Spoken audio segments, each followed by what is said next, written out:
Praise lord. దేవుని వాక్యం నుండి పేతురు రాసిన మొదటి పత్రిక 5వ అధ్యాయము 7వ వచనం చదువుకుందాం.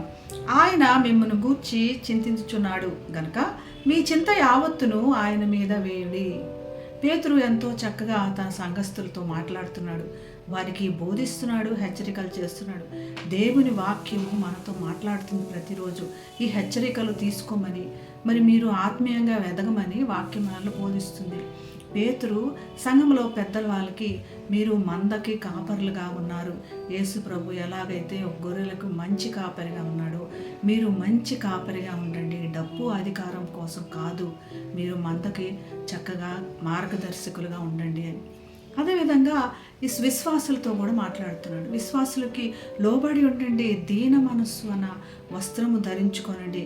అహంకారము ఉన్న వాళ్ళు దేవుణ్ణి ఎదిరిస్తారు. దేవుడు తప్పకుండా తగిన కాలమందు మనం దీవిస్తాడు. కాబట్టి దేవుని ఎదుట దీన మనస్కులై ఉండండి. ఆయన మిమ్మల్ని గురించి చింతిస్తున్నాడు. మీరు దేని విషయమై కూడా మీరు బాధపడిన అవసరం లేదు. మీ చింతలు ఎటువంటివి? నీ కుటుంబము, నీ ఆత్మీయ జీవితము, ఆర్థిక పరిస్థితులు, ఆరోగ్య పరిస్థితులు, నీ చుట్టూ ఉన్న నీకు కనపడనటువంటి దాగి ఉన్న భయాలు, ఎటువంటివైనా కూడా మీ చింతలన్నీ కూడా ఆయన మీద వేయాలి. ఆయన ముదిమి వచ్చేంత వరకు నేను ఎత్తుకుంటానన్నాడు. నిన్ను రక్షించి తన కుమారునిగా అంగీకరించిన వాడు, తన కుమారుణ్ణే మరి మన కోసం అప్పగించిన వాడు మనల్ని ఆశీర్వదించడా.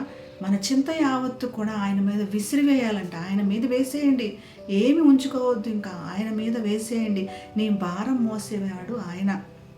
ఎన్నో విధాలుగా చెప్పాడు, భారం మోస్తున్న సమస్తమైన వారులారా నా ఎద్దుకు రండి అని.